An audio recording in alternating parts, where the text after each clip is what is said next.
Here we go. Money talk. Here comes the money.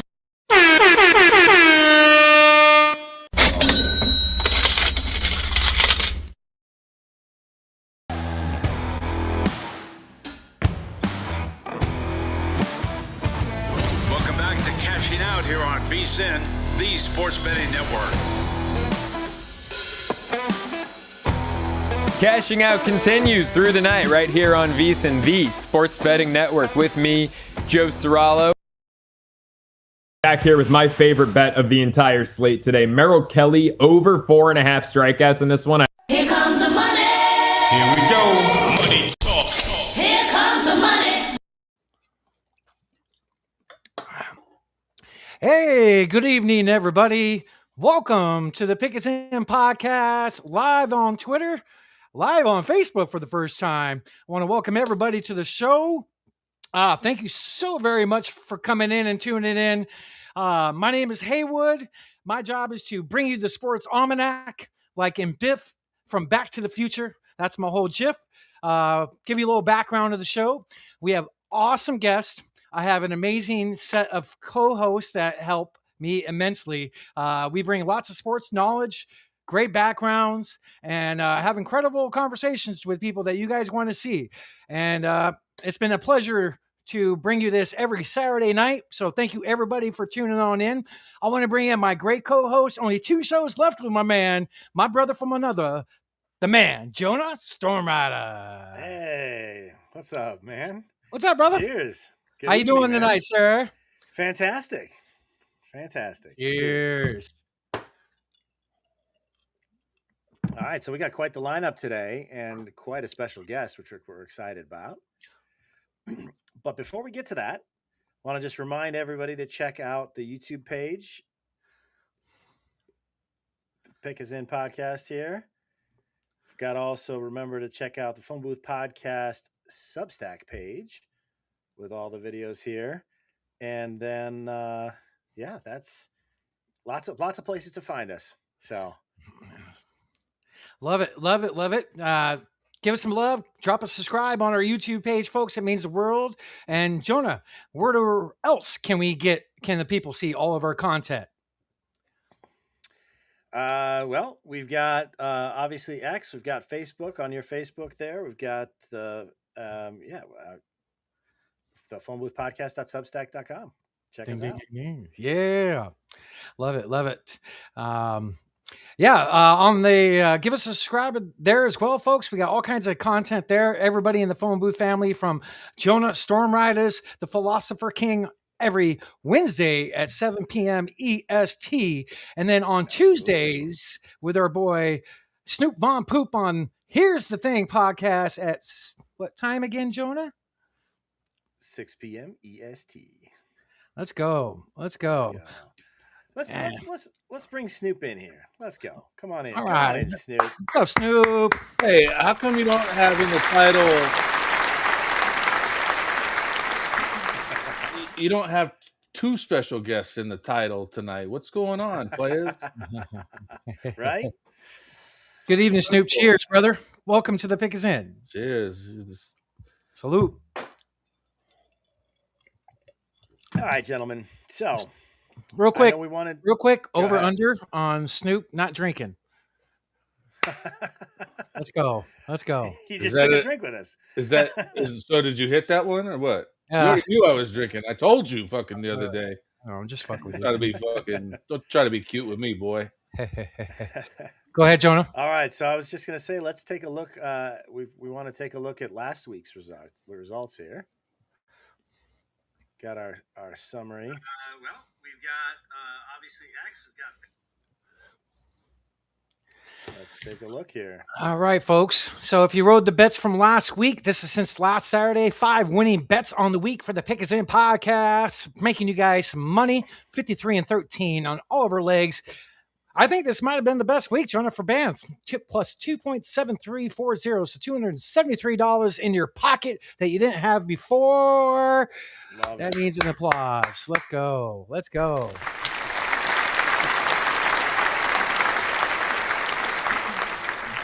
Bands. Here's the guy that asked for applause. Now here's a guy. Bands are my term units. So since week 1, if you've been following the show, our legs are 676 and 226 plus 1664 for the year. So we're up some good money, especially this past week. Love it. Love it. Good stuff. All right, Good let's stuff. see. And then let's dig into some of the bets that we showcase in here from last week. Yeah, so NBA was kind to us. It's been very kind to us the last few weeks, and we'll go one by one. We'll show the winning bets, but they're all alt line parlays. Combo them together. Most of them are live bets. This one, 37 off 50, but it was a free bet. Don't forget, folks, to use your sports books as far as free bets, no sweats, deposit matches, stuff like that. Taking advantage. So this was a free bet. This got us off to a jump start for NBA live betting this week. On to the next one, Jonah. All right. This was 11 legs, Jonah, all at halftime for 4 games, even though the odds weren't crazy. But like again, at halftime, what I'll do is I'll pick out players to only hit 1 or 2 more baskets in the second half and put a bunch of them together on the right reads. And this one, 59-22 plus 136, 11 leg alt line parlay. Next one, Jonah. 5 leg plus 177, 25 return 69. So NBA is treating us well. Let's go. All right. Let's see here. Another live NBA bet. Don't forget, like I said before, use your profit boosts. Anything that you can to get the edge on the sports books. Any extra money in your pocket is definitely well welcomed. So 25, 150, doubled your money, plus 100 with a boost. I think this was an 8 leg, Jonah, I believe, live. But yeah, on to the next one if we can. Love that. So we've got here Is a failure to communicate. So I wanted to show this post. This is the first time in my career of posting on social media for a first basket prop. I never do these. So this is from last night, I believe. And I even posted, I don't ever do these types of bets, but I'm kind of feeling this one. And good nugget I found in just doing some research before the pre-games yesterday.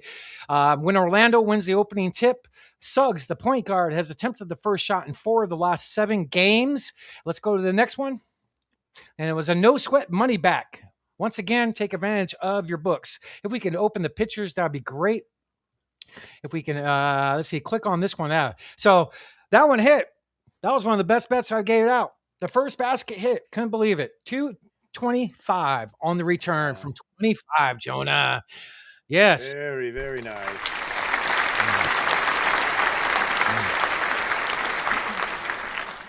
And then I had a profit boost on DraftKings, so I did a $5 one on the same exact bet. So won over $300 off $30, dude. So heck yeah! And Love that. this is for you folks at home. This is a picture from the Real app. I always preach about using this app. It gives you the edge in live betting. Take a look at it. Shout out to John and all the boys. Real app. All right. So, Love it. what do you think of that one, Jonah? That was a good one. Fantastic, man. Good work there. Good work. Thank you. So, guys, remember to follow at Haywood's Almanac because he does a lot of these bets that he places outside of the things we've talked about on the show. He will comment those or post those on his own X account there, and so you can get those and Taylor Bale, baby. All right. Awesome. Do we have any comments up from the people by any chance? Anybody chiming in yet? Does it show anything? I know we're doing a different platform today as well with Facebook. But so I just did a test just to comment on Facebook. Nothing came up. Would it be separate from X, Snoop? Let me try some commenting here. That's a good question. Viewer comments aren't working on Facebook, but that's typical. So okay. All right. So, but we wanted to there's a test there. Okay. There was some news we wanted to discuss as well. Upcoming NFL as we wrap up now. Playoffs are almost done. Obviously, next week we've got our Super Bowl episode coming up, so check that out. But in the meantime, don't mean to interrupt. Breaking news in the NBA. Breaking news. The Kings acquired DeAndre Hunter for Dennis Schroeder and Keon Ellis in a 3-team trade. Just announced. Look out for Giannis coming out soon. Love it. To Miami, right? I like that Snoop. Golden State's the front runner, but I would like Miami. I don't want Golden State to get them. All right. So we've got here. Let's change scenes again real quick. Let's talk about salary caps. Yeah, so the cap's going up this year, as you can tell at the bottom, going up from 279 to 301. This is all the numbers over the years. I just want to post a little nugget for the people. Salary cap increases just like the value of the dollar. Everything goes up, and so does the salary cap, so teams can spend more. Next one, please.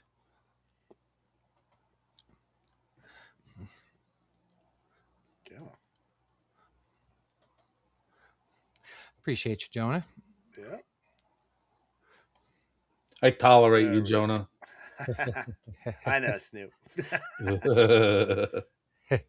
So here's the NFL offseason dates. Everything's labeled with what it is, what date it is. The offseason is just as important as the regular season, in my opinion. Off season is where you build your team, build your future. With all these coaching changes that's going on. So everything's on here immediately after the Super Bowl as far as dates when everything goes on. The only thing that this does not have is the NFL Combine in Indianapolis, and it is February 26th to March 1st. And the Combine is a great, important tool to go scout, get the edge on next year's rookies that are coming in class. But just, hey, some news that I just wanted to post up on the show. So pay attention to everything. Free agency coming up, the draft as well. So got a lot of things to look forward to in the offseason. Next one, please, Jonah. Absolutely. Here we go. Yeah, so all these teams needed a head coach at the beginning of this offseason or even at the end of the regular season here going in the playoffs. So we have 2 spots available. That's a lot of coaches. Yo, I heard the Cardinals are getting Ron Wolfley as head coach. Is that true? I heard a rumor. At this point, we'll take them. At this point, we'll take them. So 2 positions available, Raiders and Cardinals. They are Clint Kubiak's the offensive coordinator for the Seattle Seahawks, who's in the Super Bowl. He obviously cannot take the gig beforehand, but they have had interviews with them. I'm hearing he's leaning the Raiders or staying in Seattle. So literally we are getting the scraps of the scraps. I'm not too fond of our offseason, but a lot of changes in the NFL in the last couple of weeks with the head coaching jobs. That's a lot of vacancies. Yeah, it is. A lot of terrible football playing going on. And you're didn't your OC just sign with Baltimore? Or yes, your we did. Is I he forget his name? Same position? Head coach? What was he? He's OC, right? So yeah, I forget his name. Yeah, but yes, he did sign with Baltimore. Yes. Thank you, Frey. Thank you for reposting. Thank you. Appreciate the love. Let's see. So we've got here just to kind of talk a little bit more about the head coaches before we move to our transition to our interview here. So let's go back on this. Let's go back. There's an article I sent you beforehand. I want to open up and read.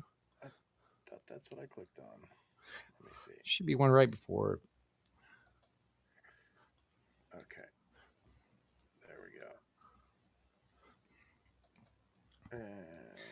Yeah, just some news that came out this week. Snoop, it's probably something I would like to talk to you about as well. But Bill Belichick was not a first ballot Hall of Famer. That's crazy. Outrageous, dude. Outrageous. That doesn't even make sense. I mean, yeah. The only way that it could make sense to me is because of the alleged cheating scandals with the spying or the Deflategate. Like it does. His record is tarnished for that reason. It makes about as much sense as Shadur Sanders making the Pro Bowl. Don't buy into that. The Pro Bowl is nothing. It's crap. It's not even the best of the best. To be honest with you, it used to be awesome. It sucks now. I'd rather watch golf. I would rather do yard work. You got issues, bro. Vince wrote a song about you. Oh. I got issues. Actually, I want to go. Let's go to the. Yeah, there was a line in here I would like to read. If you could pull it up full screen, I think it's the 3rd or 4th paragraph from the top. Let's see Let's here. see. 1, 2, 3. Several sources. 6 Let's Super Bowls. see. Keep going up. There's part in here that's actually interesting take that I want to show people. Okay. All right, let's go down a little bit, Jonah.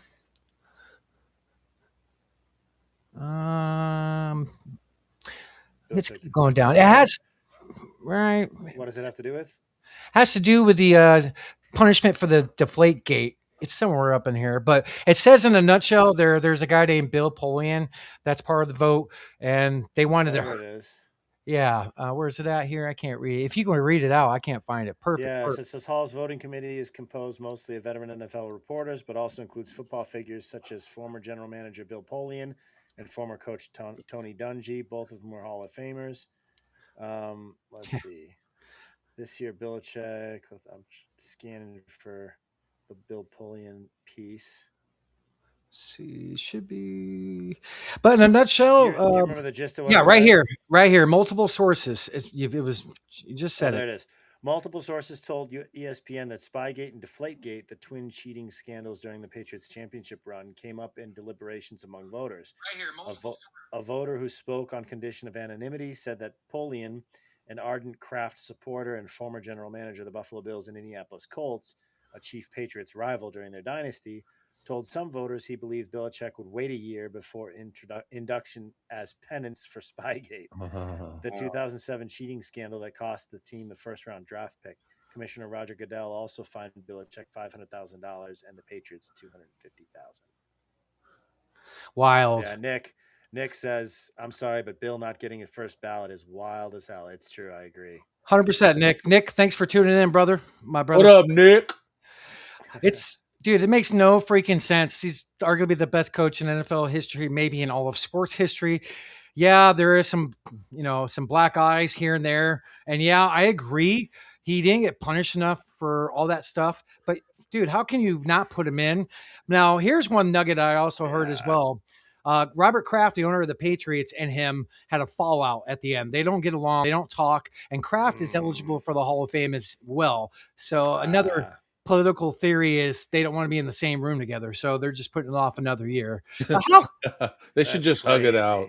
That's yeah, crazy. dude. How is Bill Belichick not in there? Like, look at we're gonna pull up some of his stats here. This is incredible. Crazy. 333 and 178 overall record. His total career record is second all time. Regular season record third all time. Postseason record 31 and 13. First of all time. Super Bowl titles 6, tied for most by a head coach. Patriots record is 266 and 121. Browns record is 56 to 44. I mean, this is just it's a crazy. Nuts. What's your thoughts, Snoop? I think it's exactly like Nick Wilcox just said. Kraft being eligible while Bill is not is just about politics. That's what it totally is. It's politics and it's all rigged. And I'm just saying it. Agree with you, Nick. Agree with you, Snoop. That's one point I said too. Sorry. A little technical. I was like, that's good timing on a soundbite. Bill is of Croatian descent. Like me, we're special. Amy, that's hilarious. Oh yeah, what's up, Amy? What's up? Thanks for everybody tuning in. Don't forget to repost and like the stream. It means the world to us, folks. And one more video I want to show to you. Lawrence Taylor, arguably the greatest defensive player of all time, who was underneath Bill Belichick's wing young in his career. That's disrespectful. He's one of them. I said I mean, come on now. Ryan Urlacher, calm down. I want to show this. Eli Manning not being at least a finalist doesn't make sense. No, that doesn't either. Yeah. That doesn't either. So much this entire year has not made sense. So many of the games went the exact opposite of what so many. A lot of the people that I know that have been sports betting for years said this was their worst year. So, and now it's going into this stuff too. It's kind of ludicrous, in my opinion. Eli Manning's a Hall of Famer. So so Lawrence Taylor, 2 cents on Bill Belichick not getting in. You saying that Bill Belichick is not worthy to be in the Hall of Fame first ballot? If he's not, then the whole thing is total bullshit. Couldn't agree more. Well said. Well said. This is why the Hall of Fames across all sports other than the NBA makes no sense. That's right. There you go. That's right. That's right. Some good topics we're hearing here. I want to give a little plug to my boy Doug Franz from the Doug Franz Unplugged podcast. Doug Franz Unplugged, in a nutshell, yeah.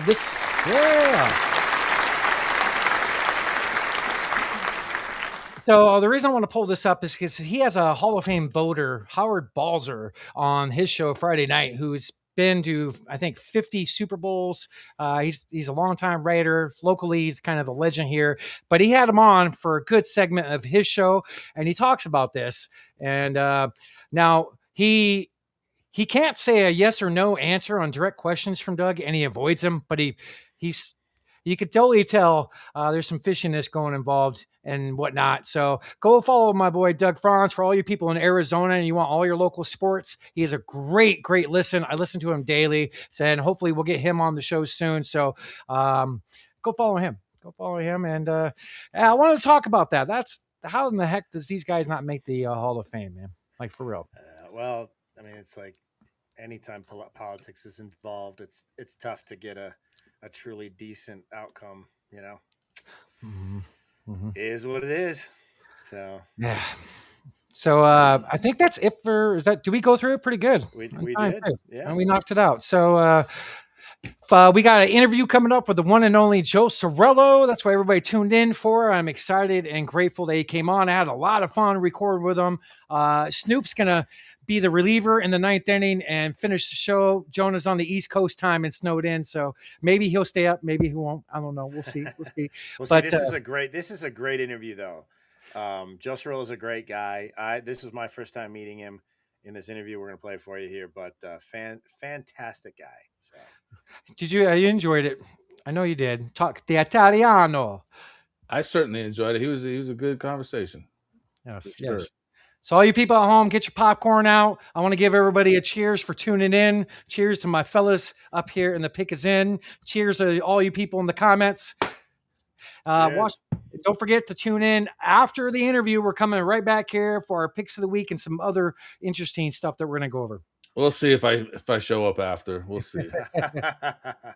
Cheers. And yes, Nick, I am still snowed in. It's crazy. So almost nothing's open. That's what you get when you live in a small town. All right. Enjoy the interview, guys. All right. Love you guys. Show me the money! Big guest here with us on the Pick is In podcast with my boy Jonah. The guy down here, I've been waiting quite some time to get him on the show, and it means the absolute world that he's on here making time. I connected with him last summer, early in baseball season, as I was self-employed and started doing social media seriously and do something with my sports brain. And I remember vividly turning on VSiN radio one night. I haven't listened to VSiN in a long time, and I hear the show called Cashing Out. And this man right here is doing it, and he's talking about bets, baseball. His delivery was off the chain, 6 stars. I loved what he talked about. His pitching mind is exactly like mine. His bets for that day, the very first time I heard him, was the exact bets I had placed that day as well. So, you know, great minds prevail, think similar. But my boy right here, analyst for the CBS Sports, VSiN host as well. I heard he's also a little bit of an actor as well. But the one and only Joe Ceraulo is here. Guys, I appreciate you having me, man. It's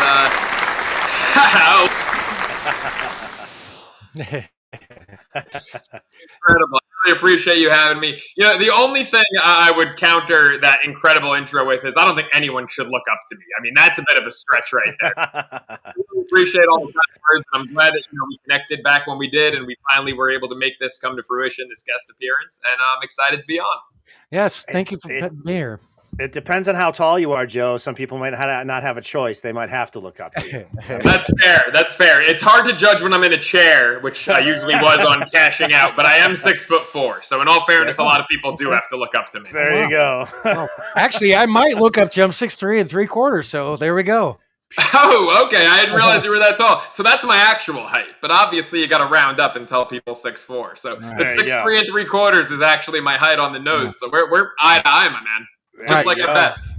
Yes. go. Well, welcome to the Pick Us In. Cheers. Thank you so much for being here. Cheers, fellas, with my Yes, stay boring water. hydrated. Fresh out of workout, brother. Hey, no judgment as long as there's like electrolytes added to the water. Okay. No. You know, I just dry scooped some creatine, and so that's why I'm like trying to stay hydrated, because that stuff will give you kidney stones if you don't drink a lot of water. So, yeah, not quite electrolytes, but the next best thing. That might actually be better in some ways. The creatine. Yeah. That's a good move. That's a good move.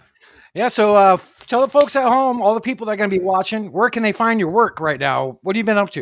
Yeah, so right now I've been diving heavy into the social media world. So it's at the Joe Ceraulo on Twitter, at Joe Ceraulo on Instagram. I've been working with my manager on kind of building up that social media presence because, as you know, my man, the industry is just constantly evolving. And the traditional days of television and radio are going away. They really have been going away since the pandemic, since we got to the other side of the pandemic. And for example, in terms of content, why you're going to want to follow me on social media, I'm going to be doing some work with VSiN at the Super Bowl next week. I'll be at Radio Row.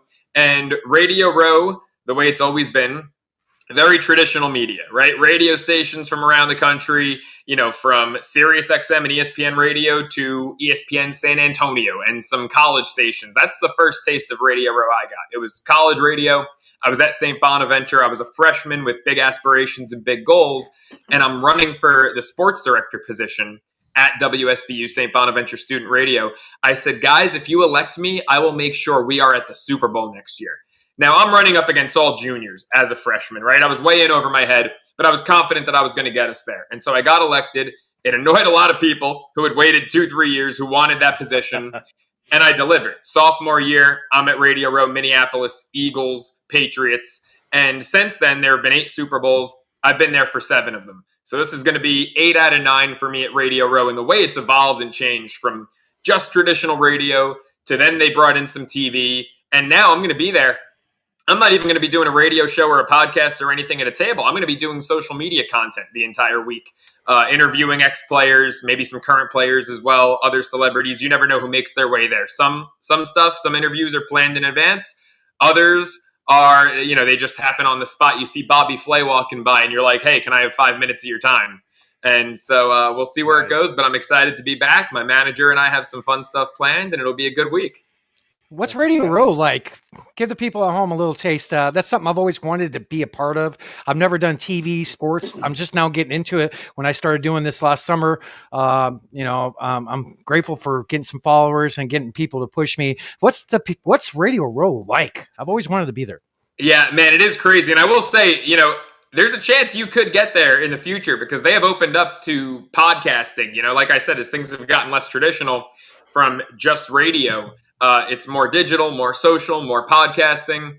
So, I mean, if that's something you want to do, man, I would put that down on your list of goals because I think it is actually a realistic and attainable goal in this industry. It's crazy. The first time I ever went, like I said, it was Minneapolis.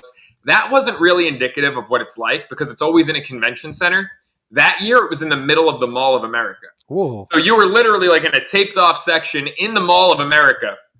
The tables were like 2 feet away from each other, closer than they typically are in the normal convention center-like setting. I mean, you couldn't hear yourself think. You had the hustle and bustle of people shopping in the actual mall. You had fans that were like right on top of you. The Eagles fight song is forever ingrained in my brain because fans were singing it nonstop the whole week. I'm like, I'm trying to interview Ryan Clark over here, and I got the Fly Eagles Fly 10 feet to my right. It was really hectic. Ever since then, every experience I've had since has been back in the convention center, the traditional Radio Row setting. So what it is you're talking about upwards of 100, 150 radio stations, TV stations, podcasts. You're at, you know, folding tables like what Bill's Mafia jumps through. You've got your setup to broadcast from, and you're just, you know, grabbing people on the go. Like I said, some interviews are planned. I'm lucky, you know, I've got relationships with publicists and people in the space where, you know, for example, when I get there, so I'm not going for the full week. One thing that's changed about Radio Row is it's become more of a Wednesday to Friday thing, whereas it used to be a full week. So I get in Tuesday to San Francisco. Wednesday morning when I arrive at Radio Row, my first interview is going to be with the former Buffalo Bill, defensive player, special teamer, captain, Pro Bowler Lorenzo Alexander, who's a great guy. Dude, love him. Yeah, Love I've spoken with Lo before. I actually interviewed him for the first time at my first Radio Row when I was 19 Whoa. years old. So I've known him going back, 7-8 years now. And he's just a tremendous guy. So, that's pre-planned, for example. But then you'll be walking around and I'm a Giants fan, right? So I'm walking around one day and, oh my God, Justin Tuck is 15 feet to my right. So I go up to his publicist. Hey, are you, in charge of Justin's schedule? Nice to meet you. I'm Joe Ceraulo with whatever entity I was with at the time. That was college, actually. And, if Justin's got 10 minutes at some point in the day, would love to work him in. Boom, he can do 3:15. Great. We'll clear the schedule. We'll make sure, here's our table number. And so it's really just a lot of hustle and bustle. I would say at the end of the day, maybe 20% of it's pre-planned. You got to be good on your feet for Radio Row. It's so much on the fly. And it's a ton of fun. It is the best networking week also of the year in our industry. So I'm excited. It's going to be fun. Very cool. Right up my alley. I do service advising and sales. So hustle and bustle is right up my alley. And I love talking to people. And 90% of my money is what I create. So sounds awesome, dude. Hustle and bustle. Alexander's one of my favorite Cardinals. I met him quite a few times at Cardinal camps. Right. He does local stuff here on the radio. I love his takes. He's great for radio. Actually, I think he might be a little bit better in radio than he was as a player. And he was a damn smart player. I don't want to tell him that, but really smart guy, Cal Berkeley guy, right? So obviously he's a smart guy. Was just I believe he got drafted into the league as a defensive tackle and becomes a Pro Bowl linebacker and special teamer. Just a really great work ethic, better human than he was player even, and he was a tremendous player. So I'm excited to speak to him, and then the rest of the week it's just going to be a blast. Right. So I should have asked this at the top. How's the family? How's your dad doing, brother? Pops is good. Yeah, father knows bets. He's doing well. Obviously we go over our picks just about every morning. I'm not sure if this is this live or is this pre-taped? Pre-taped. We're going to release it Saturday. Okay, so as we're taping this right now, the Arizona BYU basketball game is on, and we were on the same side. We both have Arizona -1.5. It's the first half. I believe they're tied right now. But we tend to be on the same page with a lot of things. He's doing well. He's turning 70 in a few months. And so trying to plan a big 70th gig for Pops, have him out to LA maybe. But he's doing well. He's out in Italy, correct? Yeah, right. No, that was just a vacation we took over the summer. He's back in New York, but it is surprising we got him back from Italy. I was there for 10 days. He ended up staying about damn near a month. Where were you when you went out there? Where'd you go? So my leg of the trip was strictly Naples and Ischia, southern Italy. So Ischia is this little island off the coast of Naples. For those who don't know, everyone hears island off of Naples, they think Capri, right? Because that's where the American tourists tend to go. Ischia is a little north of Capri, and that's where the Italians go for vacation. Our bloodline goes back.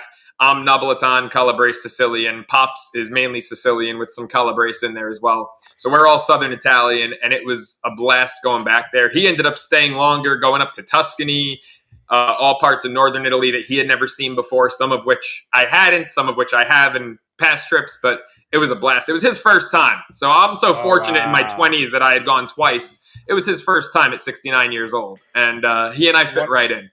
One of my favorite cities in the whole world is in Calabria. It's Tropea, right on the coast. Have you been? So I have not been to Reggio Calabria yet, but I know you must. And my family, I have lineage back there actually.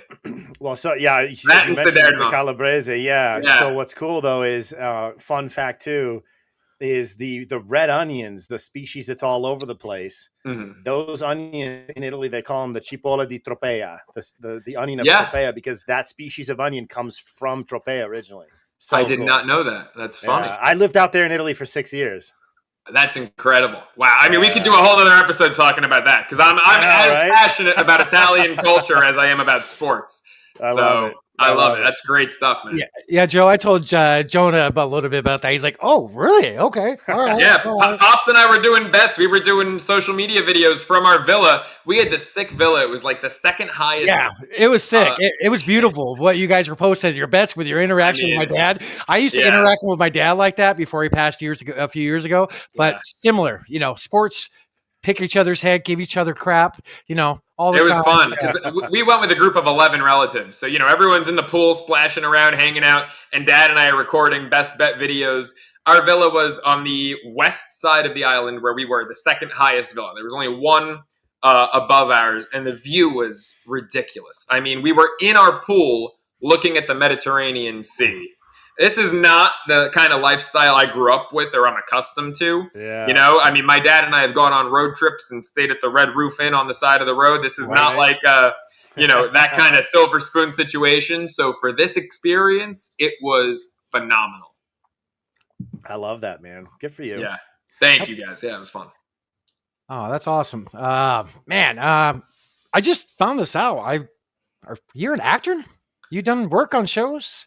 So I wouldn't say I'm an actor. I've done some background work in the past. I've been on a couple non-scripted shows. I was on a show during the strike here. I had just moved here, maybe been out here a year and a half in From Los Vegas, Angeles. right?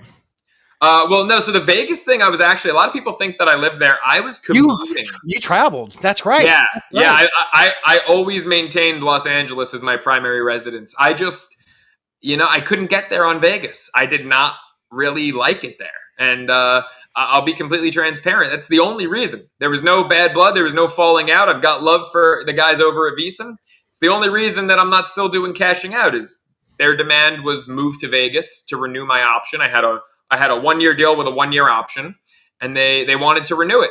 And this is actually the first time I'm telling this story publicly. They wanted to renew the option. Everything was great. Cashing out was a blast. I loved it. I was appreciative of it. Still am appreciative of that opportunity.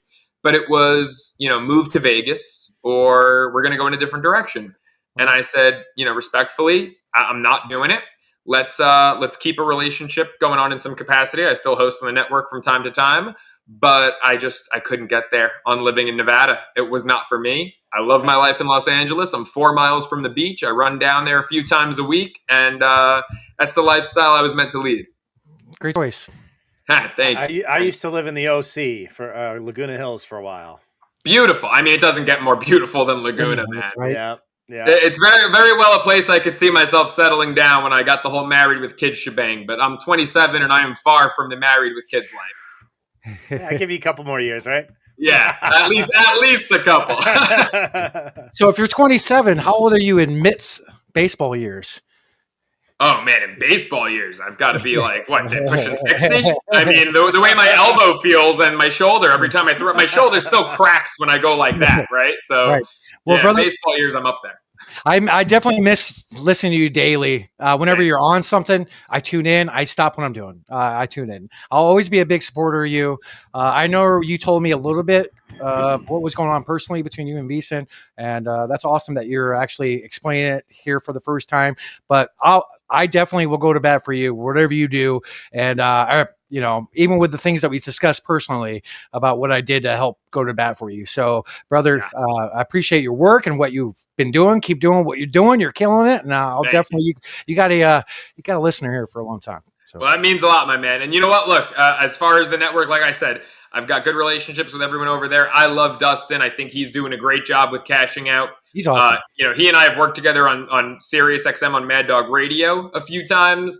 And he is genuinely one of my favorite people, not just at VSiN, but in the world. He's hilarious. I'm glad, he's getting his time to shine right now because he was always like that producer / second mic.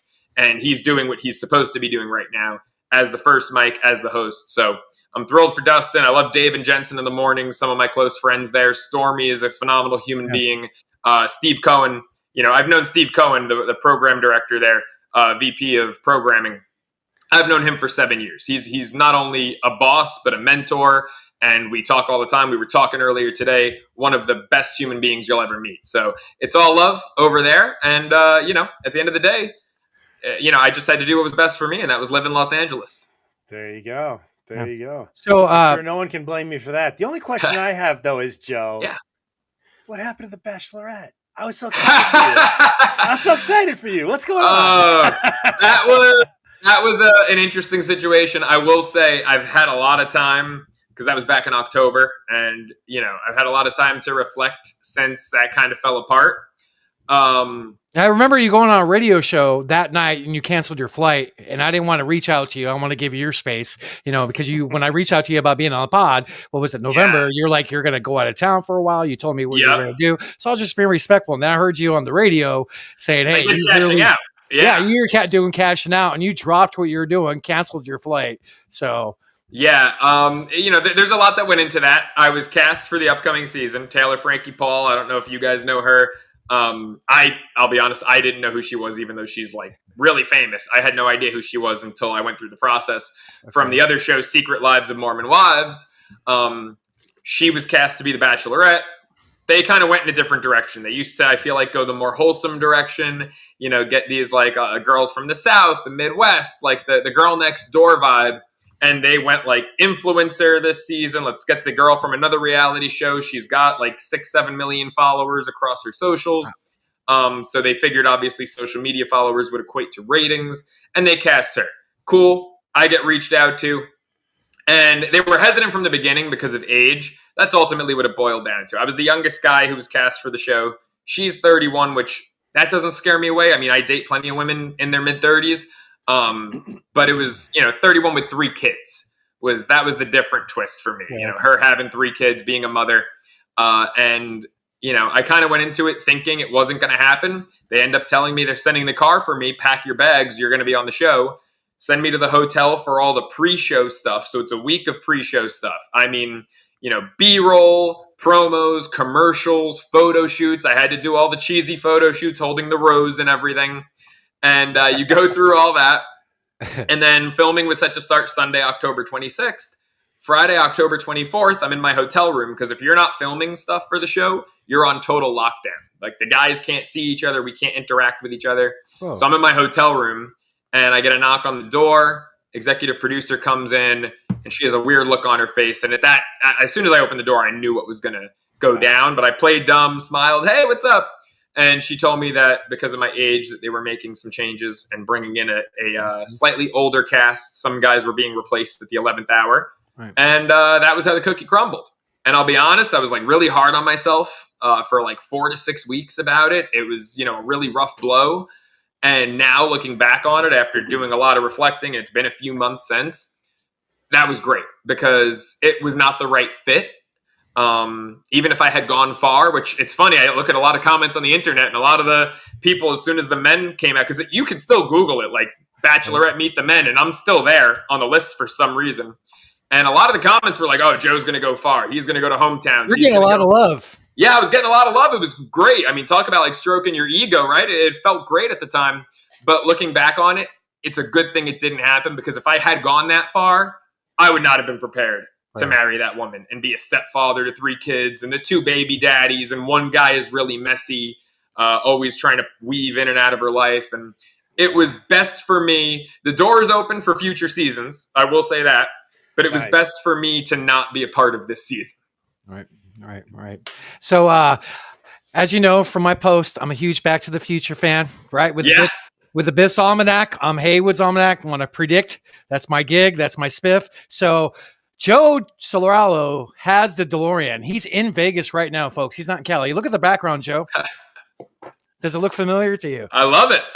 Look at that. A Circus Sportsbook. That's incredible. I don't know how I didn't pick up on that until you just pointed it out. That is incredible. You got the DeLorean, brother. This is our background every week for football. And, is it? Okay. Yeah, I mean, look, and I will say this, in the same breath as, like I said, there's, it's all love with VSiN. That is the best experience for watching sports in 100%. Las Vegas. I've been to places on the Strip. Nothing compares to Circa. 100%. My favorite freaking place. You drop me off there, all my friends can leave me alone. I'm good. Yeah. I am good. That's like Disneyland for me. So yeah, totally, 100%. So a couple things I want to bring up. Next topic to promote Joe's bets. He's one of the best sports bettors in the business. You are. I remember when I first started listening to you, you were on that heater, but it was the norm, right?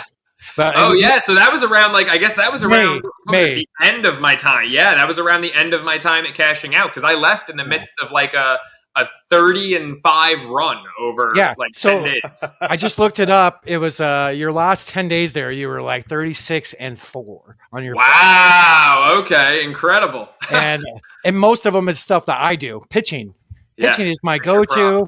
That's one thing I was like, dude, this guy has similar mind.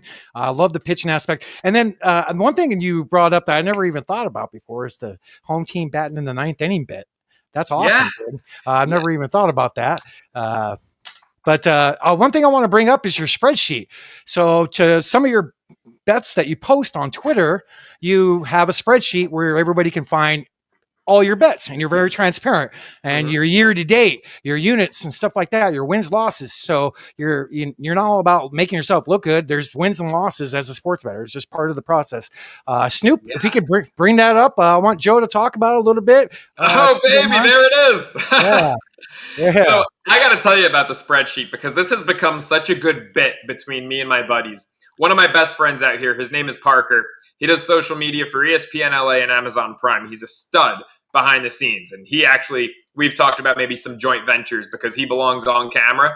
But Parker and I will go out on the weekends.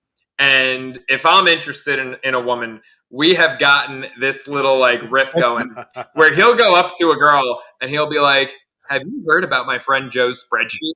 And he'll look at us like she's like, what? Like, I just left my 9 to 5. It is Friday night. I don't want to talk about spreadsheets. And he's like, all right, Joe, tell her about the spreadsheet. So I come in like freaking Leo in the Wolf of Wall Street. And I'm like, babe, do you want to make money? Because if you like money, let me tell you about the spreadsheet. Give me 60 seconds of your time and I will change your world with the money I can make you with the spreadsheet. It has become our ongoing bit, man. This has been I kid you not, it's been going on for damn near a year now, this spreadsheet nonsense. So, I told you he's got a great sense of humor, Joe. Do you kind of at some point weave in there, hey, they say I'm a freak in the sheets? Oh, that's a great one. I haven't yet. That's hilarious. How long have you been doing a spreadsheet, Joe, for your bet? Man, I started doing that spreadsheet, I guess, back when I was the social media content guy for Covers. So sometime in like 2024, I would say. Baseball season 2024 is when it was. Because it was originally just for baseball. I wanted to see how I did baseball season 2024.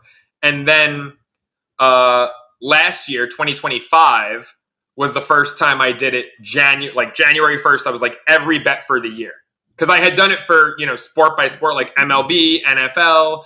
But last year was the first time I did it for the entire year. And I believe I made about 1,240 something bets in 2025. And believe I was up over 160 units on the year. Yeah, if I don't mind, I want to blow it up full screen to show the folks at home what Joe does. Snoop got, if you want to scroll down to January 25th, that's the latest one that I found. So how often do you update this? When you post it, every few bets, if you don't mind talking about it a little bit for a second, Joe? Yeah, every morning. Time of day varies. Could be 8:30 in the morning. It could be, 11 a.m. But this gets updated daily. And, even like at times like yesterday, I was out and about for the games, watching it with buddies. I didn't have my official Seahawks bet in until the Patriots-Broncos game ended. So what I did was I put a little note in there saying, hey, going to bet Seattle, waiting on the price. Right now, the best money line's minus 135. I really try to be transparent because that is the key to building, a great trusting audience. 100%. And I even put under that, and this was a loss. I said also going to monitor both quarterbacks to throw an interception live. And I never placed the Darnold bet. I placed Stafford plus 160 at halftime.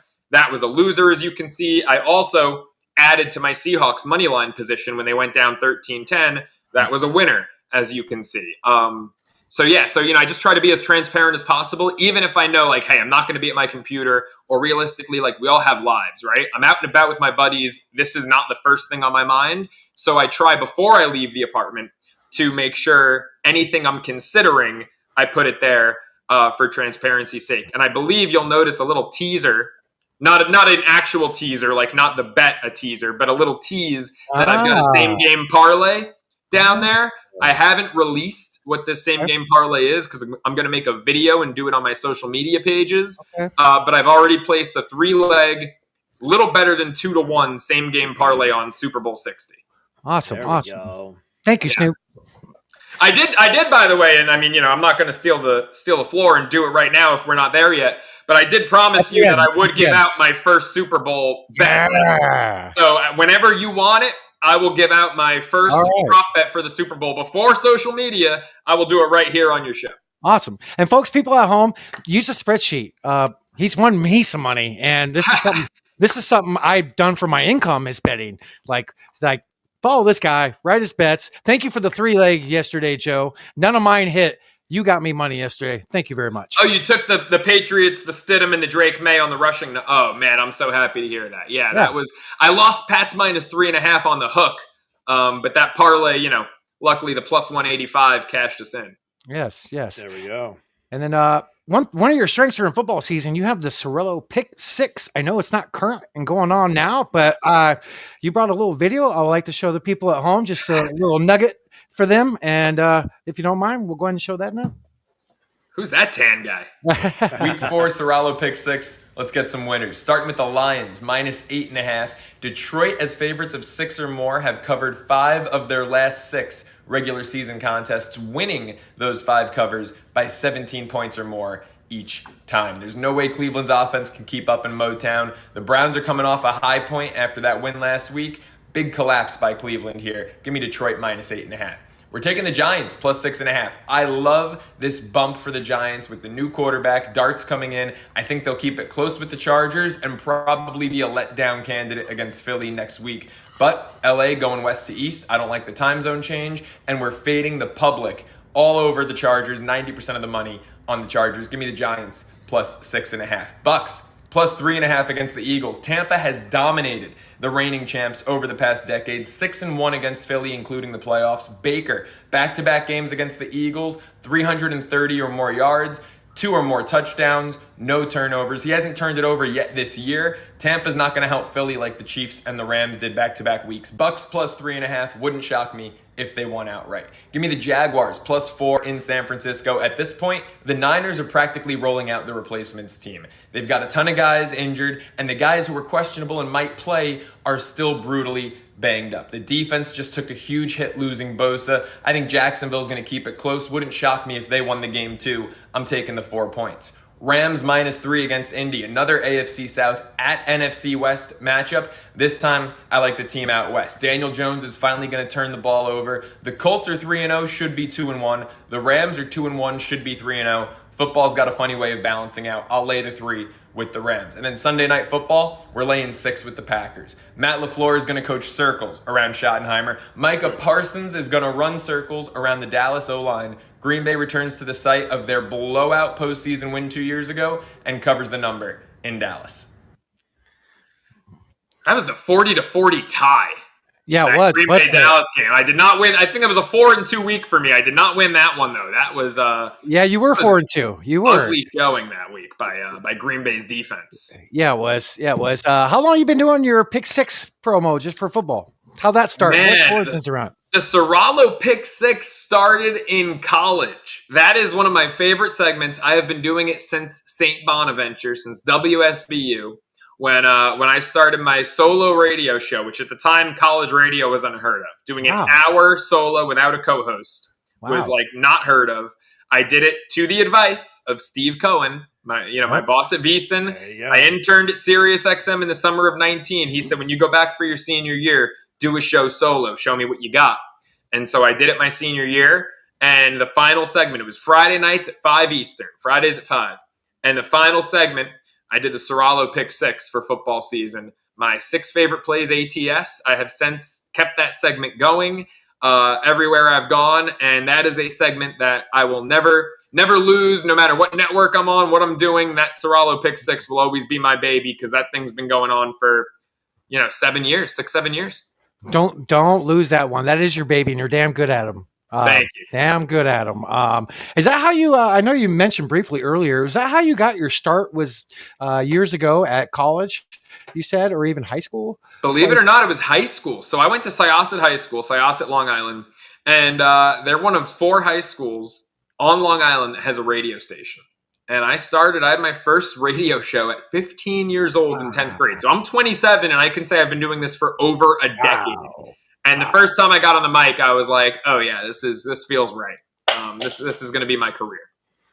Love that. Dude, I have never done TV or anything until I started doing the show. We're on episode 23. You're probably arguably my biggest guest, and I feel completely comfortable talking to you. So you're bringing the good mojo, brother. I appreciate that. And man, I am thrilled to hear that. Like there is never, it's never too late to start. There's never a wrong time to start. And I've kind of realized this lately, like, you people put things off and, my ship sailed, my time passed, whatever. Man, there is no good excuse to just not do it. And that was my approach with the social media stuff. I was always like, oh no, I'm a TV guy, doing daily social media content. It's not my thing. And I spoke about it with my manager because I've got new management behind the scenes now. And it was like, why the hell wouldn't you start? Like every day that you delay, you're just hurting your own progress. Like you're not going to get, 8 billion views, your first video, your first 100 videos, but you got to start at some point. And so, yeah, I'm really happy that you guys started doing this, man. Well, that makes sense because if you look at what people consume today, it's all social media. I mean, yeah. If you're not on Netflix, people see you on social media, Yep. So, Right. Yeah. I didn't do it for a long time. All my friends for years were just like, hey, you need to do something with your sports brand. You're a sports junkie. What do you do on Saturday nights your whole life? I study for football. I'm a nerd. Like I sacrifice going out sometimes just to freaking be a nerd and study things. I love talking sports, all my experiences. So I'm glad to explore the space. Grateful for the opportunities I'm getting. Thank you so much again, Joe. I'm very grateful, humble guy. So that's awesome. That's awesome. Since high school, that's crazy. I will say you just brought up a great point. You stay in on Saturday nights to study football. Maybe that was where I went wrong this football season because I'm having a great postseason. I'm up like 11 units. I mean, it says it on the spreadsheet. So whatever, I want to say it's 10 something, 11 something units in the postseason. Mm-hmm. But in the regular season, and this is part of the transparency, I was down 1.8 units. Like I had a break even, slightly below even regular season for the first time in the NFL. Since I've been tracking, 3-4 years for football, I have not come in below 500. So this was the first time I actually, this was a hard year in football. Yes, I agree. I 100% agree. Maybe the problem is like every other football season, I've been in a relationship. So I've been in on Saturday nights getting ready for the games. This is the first football season in like 5 years that I've been single. So maybe that's the problem. Maybe I need to be home Saturday night with a girlfriend studying for football. Maybe me being single distracted me and caused me to have my worst NFL regular season. I think I've gone out like 5 Saturdays in the last 15 years. I think I've gone out 5 Saturdays in the last 5 weeks. Yeah, exactly.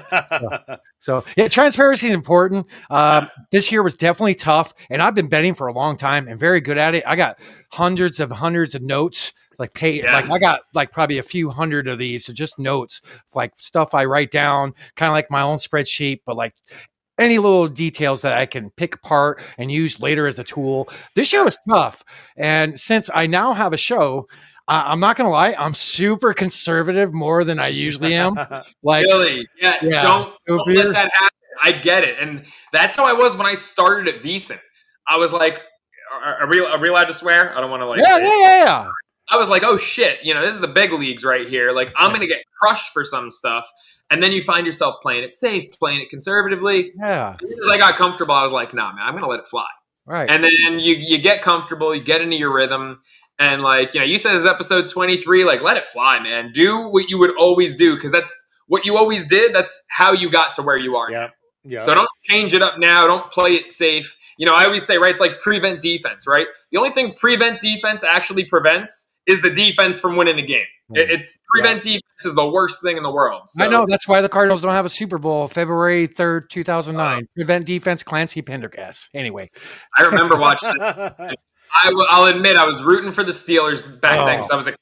And the first time I ever played football, I'm a Giants fan. I'm from New York. But my first team, Pee Wee football, was the Steelers. I got a little picture. I should have sent it into you to put up on the screen because it is a great picture of 7-year-old, 120-pound. I was a big kid. Wow. Joey in a Steelers uniform. Yeah. But what I remember about that more so than the game itself is my favorite artist of all time was the halftime performer. I'm a huge Bruce Springsteen guy. Ooh. There you go. Ooh. First concert I ever went to was Bruce Springsteen. Wow. Me and my dad. Yep, No me and my way. dad. Your dad's into music too? Hell yeah, dude. Hell Oh yeah, he's the reason. I mean, my two favorite artists are both my parents' favorite. Bruce from my dad, Billy Joel from my mom. So There you go. Awesome. yeah. That's awesome. Can't get more East Coast than that. Yeah, right? can't. That was one of the greatest Super Bowls ever, too. That was a great Super Bowl. Yeah, I've interviewed James Harrison at Radio Row, man, talking about the pick six, and I've also interviewed Anquan. Wasn't Anquan Bolden right? He was your wide receiver too. Yeah, it was the last year. 3 receivers had 1,000 yards receiving. Was that? Wow, was Breston the third guy? Yep. Wow, what a blast from the past Steve Breston is. Holy crap. Yeah. I went to every game that year. I had season tickets for a long time. I had season tickets in the 90s. I literally went to every game at Sun Devil. And I've been through a lot with my team. That's for sure. Seems like, let me ask you a question. I don't know. Do you still have season tickets? Not anymore, and I haven't for a few years, and I don't plan on buying them with Michael's actions the last few years. I don't. Okay, good. Well, then I guess you can speak freely about this. You won't hesitate to. My question to you is, I heard that the atmosphere there stinks. Is that true? Is it a bad atmosphere? I go to every practice. I know people in the media that work for the team. I talk to daily, 100%. That's too bad. That's too bad. It's so bad that, like, I have a guy I look up to who got, how do I say this without being too, I want to be respectful. He had his media rights taken away because he was asking hard-hitting questions. Oh, wow. Yeah, so they're monitoring that stuff. And for the people at home, I don't care if I'm dropping a little nugget. The Cardinals pay 2 to 4 reporters a week to ask certain questions to make them look good. The atmosphere there is freaking horrible. There's a vote every year by the players about atmosphere, venue, and training facility. And we get an F for 8 years in a row. So that tells you something. Wow. Yeah, USC is kind of like that with the press down the road from me. They want the media to be like another branch of public relations as opposed to journalism. Yeah. And I never really jive with that, like, the appropriate questions. Sometimes the appropriate questions are hard hitting. There's a difference between a ball buster and being a journalist, but sometimes as a journalist, you got to ask the hard questions. Yeah. Just small example, Joe. I go to training camp every year. Right. I've seen the pictures and the posts on social. Right. I went to every one this past year, but years ago, there was nobody filming. And I was one of the first people who started filming that did not work there. Michael literally pointed to me and had me escorted out because he thought I worked for another team. Interesting. And wow. I that's a season ticket holder of how many years at that? That's a joke. That's the last year I renewed my tickets. I heard the atmosphere there is awful. That's too bad. It's horrible. It's horrible. And I mean, like no one. It's evident because it seems like no one wants that head coaching gig. Joe, can you apply? Yeah, right. Dude, look, if I hadn't moved to Vegas for VEASAN, I ain't moving there for that gig to come in last place, behind the Rams. At least with VEASAN, I was doing well. I had good ratings. Everyone liked me. There, I'm going to be in last place with the Rams, the Seahawks, and the Niners. No, thank you. Right. Who knows? You could pull in Indiana, though, and just wow the world with completely inverting the losing, to being the best. Except if I said Google me, I'd be following that with Google me. There's shirtless pictures of me on the internet. Yeah, I mean, it goes back to his dad. His dad was even worse. Michael's actually a little better than his dad. So I don't know if you've ever heard this story. Joe Montana, when he's a free agent, all right, his first team he visited was us before he signed with the Chiefs. He had a scheduled visit at Sun Devil Stadium. He goes there at the gate, and they ask him, "Who are you?" Oh, man. The greatest quarterback of all time at the time. At the time, yeah. You can't be doing that. That's an abomination. Usually the son's worse than the dad. So I'm surprised you're actually saying he's a little better than his father. Because, you look at Vegas right now. Mark Davis, he couldn't shine Al's shoes, right? Right. I think about the Mets, their past ownership, the Wilpons. Jeff is nothing like – and I feel like people just in New York especially, they just give the Wilpons a bad rep.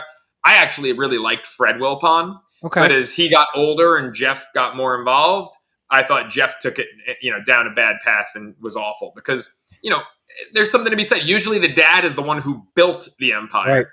Right. And the son is just a silver spoon kid who, only cares about enriching himself and doesn't take pride in what he built like the father does, And his dad was an orphan. He wasn't even blood bid well. He was adopted. Oh, wow. So a little nugget right there. But anyway, enough about my Cardinals, man. They stink. We all know that, unfortunately. I want to move into baseball. That's your bread and butter, correct? Yeah, it will be in a few months. Yeah. Okay, so pitchers and catchers report February 7th through the 10th. That's coming up. I want to talk a little off season. I want to start off with your Mets. How do you like your Mets off season? I'm not a fan. I'm not a fan. And I feel like a lot of people have come around after the Peralta deal and the Bo Bichette signing. And I'm going to stand on 10 toes here and tell you I am still not a fan because I just thought that the order of operations of the moves, like the Bichette signing in a vacuum, sure, it looks great, right? Bo Bichette's a hell of a ball player. Why did we get there? Why did they feel the need to overpay Bichette? And, I come from the school of not my money, so I don't care what the numbers are. Cohen's a billionaire, one of the richest guys on the planet. Do whatever you want, not my money. But why did they kind of make that desperation grab when they did right after Kyle Tucker went to the Dodgers? It's because they had no plan, because their plan, and even if they had one, it wasn't being executed. They obviously wanted Kyle Tucker. Final 3 teams in were Mets, Blue Jays, Dodgers. He goes Dodgers. Mets made a comparable offer, but not quite that $60 million AAV that the Dodgers Was it made. Close? Sorry to cut you. I heard 50. Okay. I heard 50. And I don't think Kyle Tucker is worth 50 or 60 AAV. I think he's a damn good ball player, but I think the number is preposterous. He's not a Juan Soto or Ohtani type. So the Mets didn't get Tucker. I think they panicked and they signed Bichette. To me, the first priority on their list this offseason needed to be to keep 2 key cogs. And I'm okay with switching up some things. Brandon Nimmo, a lot of Mets fans were upset when they traded him. I was okay with it. Defensive value was plummeting. Average was dipping. I was okay with the Nimmo for Simeon trade. I was also okay with letting Jeff McNeil go. There just wasn't a spot for him any longer. And I love McNeil, and I appreciate what he did in the past, 100-win season. He was a big part of that batting title, this, that, and the other. Those were appropriate. Pete Alonso, letting him walk, was an absolutely horrendous move that David Stearns did because he operates like he's still in Milwaukee. He operates like he's a small market guy, but he's in New York. Pete Alonso just became the Mets' all-time home run leader, which frankly is sad. The Mets have never had a guy get to 300 home runs, right? He's in the 250 range. Was it Hojo? Darryl. He passed Darryl. Okay. And a huge deal was made out of it. And then you let him walk that offseason. Like Pete Alonso, forget 300 home runs, was a shoo-in for 400, could have been on his way to 500. Like, this guy is an all-time Met. And the way that they let him walk because they didn't want to go past 3 years was absolutely embarrassing. And then Edwin... He's beloved there too, right? Absolutely beloved. A huge part of the locker. Like, if you ask me, the biggest locker room guys, Lindor, Alonso, and Edwin Diaz was a huge locker room guy too. And they let Edwin Diaz go, and that was terrible, and especially letting him go to the Dodgers. Diaz and Alonso should have been immediately re-signed before anything. And to sign Devin Williams, and then the next day Edwin Diaz is gone. Preposterous. To let Alonso go, and then replace him with Jorge Polanco. Oh, because he doesn't strike out a lot, and he had an 830 OPS. Are you kidding me? You know, these guys like Stearns, these guys who couldn't hit a ball off a tee if they tried, they look at all the analytics and all the advanced numbers, and they devalue RBI. To them, the RBI is a stat of the 1990s, early 2000s. RBIs matter. RBIs measure how clutch of a hitter you are. RBIs measure what you do when guys are on. And you just gave up a $120, 120 RBIs practically per year, at least 110 on the conservative side, in Pete Alonso. And you're going to tell me Polanco? Because he did just have a career year, but he's had some also really bad years. Really bad years. And you're going to tell me that that's going to suffice? No shot. So Bichette, great, fine. They had third baseman. They had infielders. They needed a first baseman who was good for 40 and $110, and they let him walk. A guy who should have been a career Met on his way to Cooperstown in Pete Alonso. So that was a disaster, and everything else just felt like a desperation move after. I like the Peralta deal. They gave up a steep price in Sproat and Jet Williams. We'll see what happens. They need to re-sign Peralta for that trade to be worth it. Yep. But this is the lowest amount of enthusiasm I've had going into a season of Mets baseball. Oh, man. So if Joe Ceraulo was the GM right now with what's happened in the offseason, non-you making the decisions, is there a free agent you would love to sign right now that's available? And there's plenty of good ones. Oh, man. I mean, Cody Bellinger to me. So I was actually, talking about the first order. Like, it should have been Alonso, keep Diaz, and then get Cody for center field, which they end up trading for Luis Robert. I don't love Framber Valdez. You need any corners? Great. No, they have too many third basemen. Too many. You know, I mean, I don't love the way that they approached it. I don't, out of who's remaining. I mean, who are the biggest bats out there? Because Bregman scooped up. Bellinger just got re-signed. Suarez, right? Ranhair Suarez, the lefty? No, we're the hitters. Hey, Eugenio. I was going to say, because Ranhair just signed with the Red Sox. Also just told the world his name is Ranhair, not Ranger. Yeah, he just signed with the Red Sox. Right. He's the guy who I wanted, not Framber. I wanted Suarez. Right. I know Framber is somebody you like to bet on sometimes as well, like me. At home, yeah. He's at got home. Yes. Got some nasty home and away splits. 100%. Honestly, at this point, I feel like they're pretty set.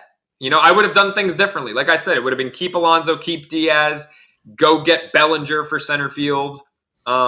Instead, they went Bichette, Devin Williams, and Luis Robert. So we'll see what happens. But no, for the Mets, I don't think there's really much left to do. Get another starter, which would probably be by way of trade. I would assume. Yeah. I just read before we came on that Zach Gallen is meeting with us tomorrow. So we could possibly bring him back. I'm glad. With Arizona. You got Merrill Kelly back, right? Yeah, one of our favorite players, Joe. One of the best change-ups. I love that guy. I know, we both do. We've won a lot of money off of him, too. So he has one of the best change-ups in the game, especially this past year. I believe his vertical difference was the career high. I'm glad we brought him back. One thing I heard when he got traded behind the scenes is they had a handshake agreement to have him come back. That's awesome. So you know, that is awesome. He throws like 6 pitches. Yes. Throws them all like 10% or more of the time. He just, you know, he is just fun to watch pitch. Because in a day and age where so many guys are throwers, Merrill Kelly is a true pitcher and relies on movement and location. And I just love watching that guy pitch. Me too. If you ever come out to Arizona, hit me up, brother. We'll go to a game, and you've seen where I sit sometimes. So I'm going to take you up on it because I'm 15 out of 30 on ballparks. I haven't been to Chase Field yet. So no way. Okay, I'm 13 out of 30. Very cool. So I'm getting there. So one more topic real quick for baseball, and then we'll jump into the last one here. MLB has a problem with payroll. Tell me your 2 cents. How do you stand? Is it not just the high spenders? Is it the low spenders too? MLB has a problem with their salary cap. And we all know why. Dodgers, they have like 4 to 6 players that make more than 17 teams. Like it's ridiculous. And crazy. For all you people at home, you can blame my Diamondbacks for them spending billions of dollars after we swept them 2 years ago. They started spinning. So it's our fault. But what's your take on salary cap and MLB with the lockout probably going to happen next year, folks? So this could be the last year of baseball. We might not have any next year. So I'm going to soak it in this year, Joe. Yeah, lockout's a shoo-in. I think that's why the Mets did the deal with Bichette with all the opt-outs. You know, Kyle Tucker, too. I believe it's like an opt-out after 2 years. That's why the Dodgers went 60 mil up front. Like, it's a shoo-in. And it's because of the Dodgers, yeah. But also, I can't blame the Dodgers. Right. The Yankees could do it. The Mets could and have been, you know, with Soto. The Red Sox could do it. Didn't with Bregman. But, you know, if you're owning a Major League Baseball team, you're likely a billionaire, if not on the cusp, like, you know, a centimillionaire on the cusp of being a billionaire. I have no sympathy for the Nuttings in Pittsburgh or the Fishers in the Athletic. Right. Like, no. If you want to own a Major League Baseball team or a professional sports franchise, you have a responsibility to be competitive. And I'm sorry, if you're a billionaire or a centimillionaire, don't cry poverty because you're not getting an ounce of my sympathy. So if you want to dive into that world, then actually act like you give a rat's ass about competing, sign some players, do your best to put a winning product out there. You're going to profit in almost every situation. You're going to profit no matter what. Don't cry poverty to me. So, you know, well, it's annoying. I'll call the Dodgers annoying, but I'm not mad at them. I'm mad at the Pittsburghs, the Athletics, the Rays, the Marlins. That's where I think the anger should be directed towards, not the Dodgers. They can annoy you, 100%. But all these owners can do what they're doing. You know, like my friends lean on me for information. They're all complaining about the Dodgers, and I see their point. And I bring up the first thing is, what about the bottom teams that don't spend? I mean, that's part of the problem too. Yeah, there's deferred money, which is kind of an issue.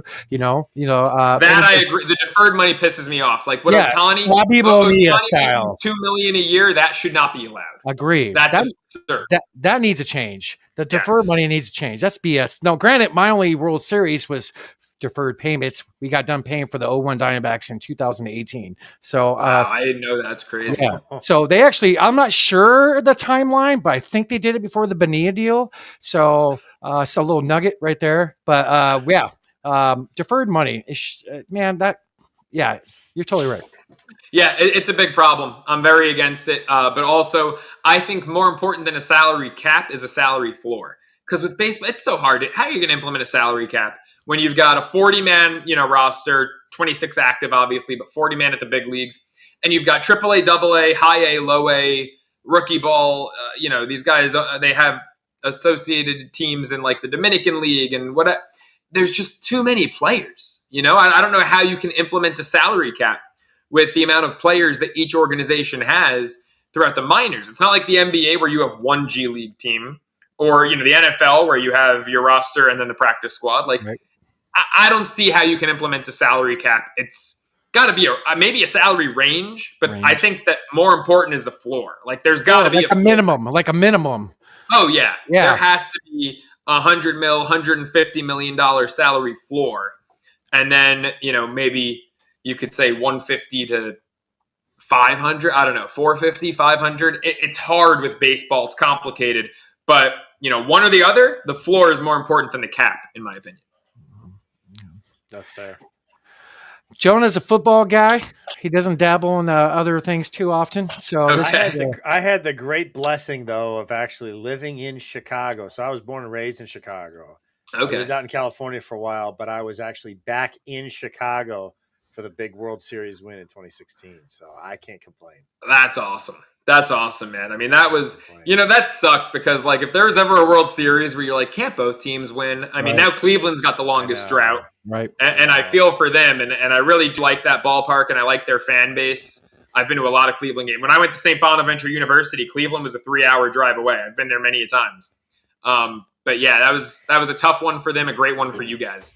Well, since you guys are talking about your dad, so my dad and I, my dad obviously, like, he's been a Cubs fan his entire life, and obviously he had never seen before that. He was still living out in California, and I remember I was with some buddies at a bar about a half-mile away down the road because everything was just packed for the last game there. Yeah. And as soon as that game ended, and everybody knew it was done deal, all the bars emptied. And everybody just like was running down the street towards the stadium. And by the time we got there, it was just a sea of people. But every single bar and restaurant emptied out for miles.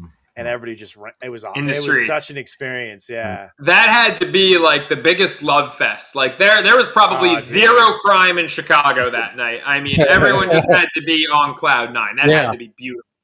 Oh, dude. Yep. Memories for sure. Absolutely. It's crazy. 3 hours away from Cleveland. Major League is my favorite movie. Okay. I mean, it's a great one. Yeah. I mean, how can you not like that one? That was so funny. Right. So funny. So you're going to the Super Bowl, working it, doing some stuff on social media. That's kind of cool. I did not know you had a manager. How long have you had a manager, if you don't mind me asking? Yeah. I mean, I got with agents for the first time in, I guess, the spring of 2023. Back in the fall, right around the time of the Bachelorette stuff, I decided to pivot from the agent world, sign with a manager. My agents were just different parts of the country, scattered. My guy is up the road for me in LA, a little closer in age to me. So, we both have that youthful ambition, I call it. And it's been a good fit. So it's fun having it. Yeah, it's like, did you guys ever watch the show Entourage? Yeah. My manager's name is E. So I got a fun deal, and we have a good time. Okay. There you go. Great show. That was a great show. Yeah. So when you head out to the Super Bowl? E and I are driving up Tuesday morning. Driving. Okay. Yeah, drive up PCH. I've actually never been further north. I've lived here almost 4 years. April will mark 4 years. I've never been further north than Paso Robles. Brother. PCH is one of my favorite drives. I love it. I drive it to Malibu. I drive it to Santa Barbara. One of my favorite spots, especially with a significant other, is like Solvang and Los Olivos. That area is gorgeous. But I've never gone further up than Paso Robles. So this will be my first time going past there and all the way up to the bay.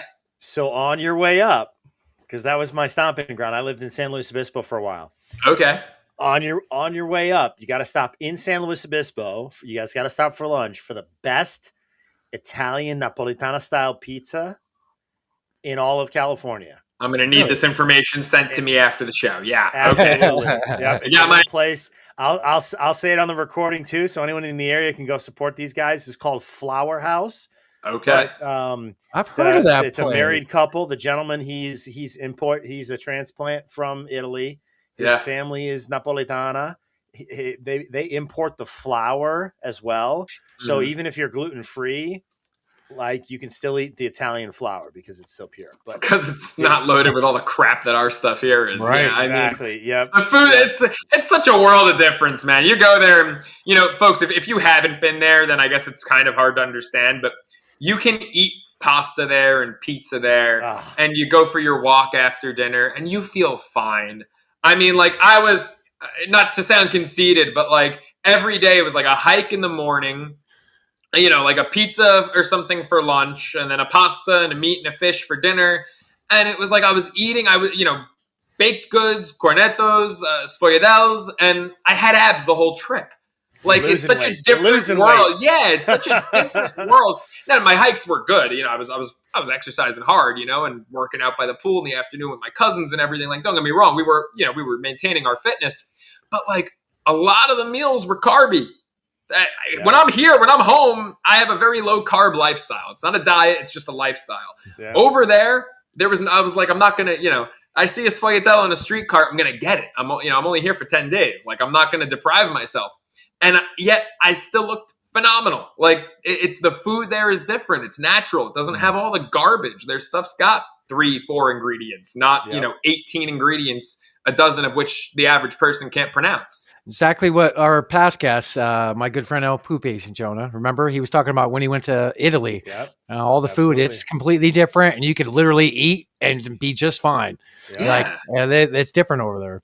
100%. Every morning I'd get a cornetto pistachio and like loaded with pistachio cream and like, just bread with my espresso. And it was like, fine. You feel fine after. You don't feel bloated. You don't want to lay down. You're not tired after you eat. It's a different world, man. I love it. If I had I always say this to people. I worked in tech for a year after college, post-pandemic, no jobs in sports media were hiring. If I still had that job in tech, because we had New York City offices and Paris offices, I live in Italy and work remotely from Italy in the Paris office, but because you would have to report to your office like once a month or once a quarter. I'd be in Italy if I was doing a remote job like I used to. I work remotely right now, and I'm already trying to finagle. You're contemplating. Yeah, exactly. I'm trying to figure it out. So, do you have an Italian passport, dual citizenship or anything, or no? I do not. I actually don't. So it's funny. I've got a lot of Italian friends from my time over there, and a lot of Italians that I know here in the States. And like, it's so funny they tease me because I speak Italian probably better than most. Right. Most you do Italians, But anyway, but I don't have a drop of Italian blood. I just fell in love with the place. That's incredible. I'm like almost entirely German blood. Okay. So no one's perfect. That's hilarious. All right. Hey, you stole the joke. I wasn't going to make the joke. You stole the joke from me. No, that's incredible. Wow. Because I mean, the way you speak, your accent and everything is great. You probably speak better than me. I didn't grow up speaking Italian. I grew up speaking Spanish. I learned Italian for the first time when I got to college. I placed out of Spanish my freshman year. They said, okay, at this rate, you can either keep going and get a minor in Spanish, or you can have other elective credits. And I said, you know what? I don't need a minor in Spanish. I've got enough Spanish to get me through life. Yeah. I want to learn Italian. And so I was like the tour guide for my family that trip. And I bet you speak it better. I mean, you live there, so you obviously speak it better than me. Possibly. Who knows? But can you get by in Sicily? That's the question. Because it's not a dialect. It's a different freaking language. No, in fact, and actually what's funny is for the first year or so there, because I picked it up pretty quick. But I sat with the two guys I was studying with because I went over to university there. The two guys I was studying with were both Siciliano da Sicilia. They were autentico. No, they were just great. Chicho and Franco, no, like they were just great. And I had the Sicilian accent for a while there. Now people ask me, what part of Rome did you grow up in? But, okay, that's funny. Yeah. I mean, that's speaking of Sicilian culture, like I said, I am part Sicilian. My dad is a little more Sicilian than me. My mom had some Napoletana, diluted it a little bit.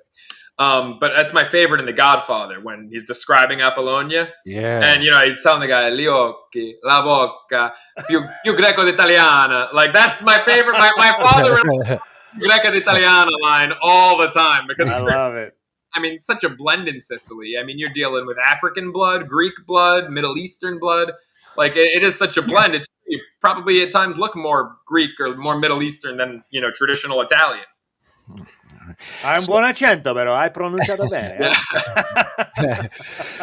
So we got Super Bowl 60 at Levi Stadium, February 8th. It is Monday as of this recording. We'll release this Saturday. 27-31, Seahawks got by the Rams yesterday in the Mile High City, 10-7, Snow Bowl. I had two futures I placed in week 6 for Rams and Seahawks to win the Super Bowl. So I got one futures going pretty good. There I got a 13-1 odds. So that's pretty darn good. Do you have any futures for the game? And what do you like? I know it's early. Yeah. How do you see it playing as of right now? I know we're only one day after the conference championship. And do you have anything for the people you would like to drop? Yeah. So I always give out my official pick. My, ATS winner Friday before Super Bowl Sunday. I give it out 2 days before. It's what I've always done since my first Radio Row Eagles-Patriots. I will say, since I started covering the game, sophomore year of college, Eagles-Pats in Minnesota, I'm 6-2 against the spread. Last 8 Super Bowls. My 2 winners, or rather my 2 losers, Chiefs-Buccaneers in Tampa, and last year. Last year was the worst Super Bowl Sunday of my life. Joe, hey, that's my day. That is my best betting day the last 10 years. I got it documented. I've won 20 units each Super Bowl, 9 out of the last 10 years except last year. Yeah, so last year was a bloodbath. Understand and feel you on that. But it is still my day. Like you said, I'm reclaiming it. Last year was a fluke. I'm reclaiming it. I'm 6 out of 8. I mean, Meatloaf said 2 out of 3 ain't bad. 6 out of 8 is pretty damn good. Right. So I'm going to get back in that win column when it comes to my ATS pick. That'll be out Friday the 6th. I will tell you right now, when I hosted Cashing Out Sunday night of Week 18 as the Steelers-Ravens game was going on, I was fortunate. Dustin was out that day. I was back in my old chair. I got the first look at the bracket, and my pick was Seahawks over the Houston Texans. So I do have Seattle. I've had them the whole time winning the Super Bowl. As far as what I'm going to do with the 4.5 points, or should that number move, that is TBD. But I do have the Seattle Seahawks winning Super Bowl 60. And this is something you guys are getting before anyone else. My first prop bet of the Super Bowl. Kenneth Walker at BetMGM over 20.5 receiving yards. Minus 110. That is the best number and the best price. Over 20.5 at minus 110 BetMGM. Kenneth Walker receiving yards.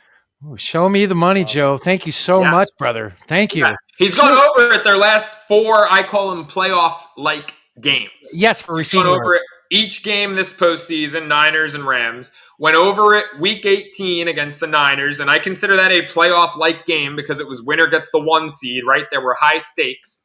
Week before, he didn't at Carolina. The Thursday night game the week before that against the Rams, he went over it. He actually went over it all 3 games against the Rams and both of their most recent games against the Niners. So in a high-stakes game, Kenneth Walker has been utilized more in their passing game. Doesn't get more high stakes than this. Give me over 20.5. Yeah, and he's playing for big money too. He's a free agent to be. He's going to get paid. He's having a great freaking postseason.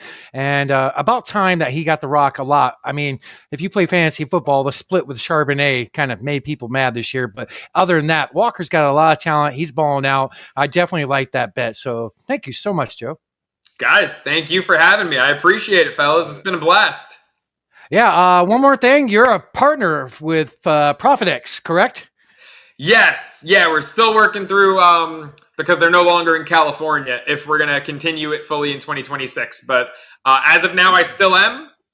So if you do sign up use Ceraulo, Ceraulo, when you make your first deposit, create your account. I'm still a partner with them. I hope to continue it. I genuinely love the product. It's the reason the partnership was born in the first place. I reached out to them because I was a user of the product. I loved it. I believed in it.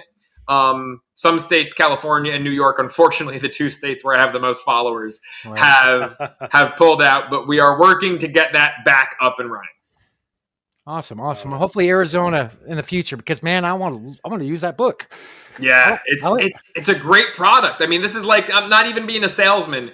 The reason I wanted to work with them in the first place was because I was like, whoa, after 3 weeks of using it, I was in love with the product. By the way, my one spreadsheet play of the day, Arizona at BYU. Arizona's up 16, 10 minutes to go. Got the Wildcats there, so. Best team in the country.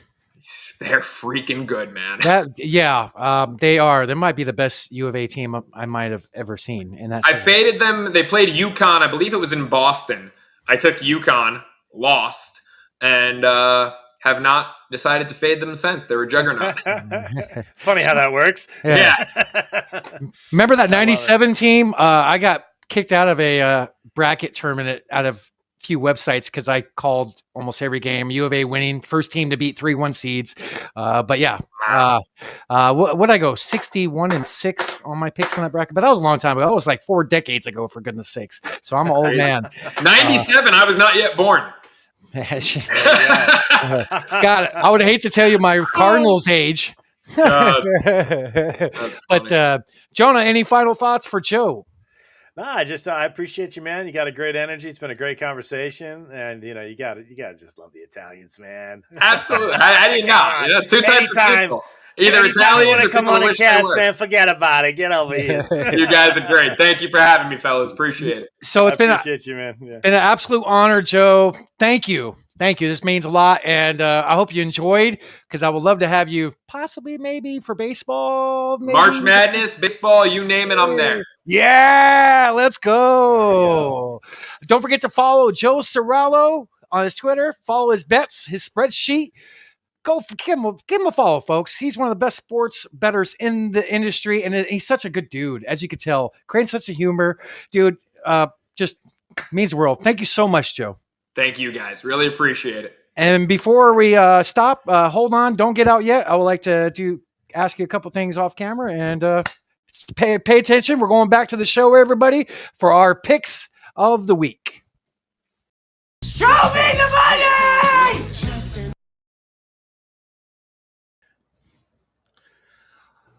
All right. What's up, Snoop? What's up, my man? How you doing? Did Jonah get lost in the snowstorm? Probably snowed in. Oh man. Cheers to you, Snoop. Cheers. I only got water. I ran out of beer. Cheers to everybody at home. That was a great fun interview. That was awesome. Cheers to everybody. I hope you guys enjoyed it. Thank you for everybody tuning in. Thank you, Snoop, as well. So that's to you. Yeah, cheers. So we got Snoop Von Poop here. He's the closer of the show. That's how he does. He's the enforcer. That's right. I'm the closer. I'm the closer. Right. I'll be closing it. It's actually cool that I'm going to show this next part, and it has a little bit of your background in it.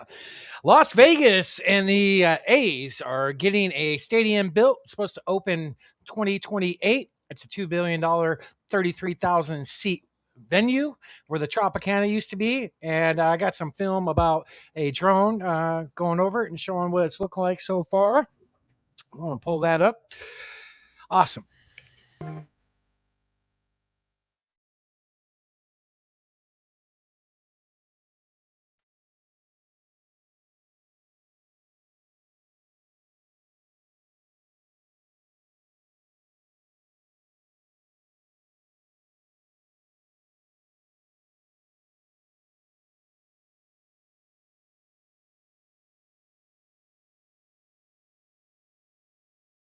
Great.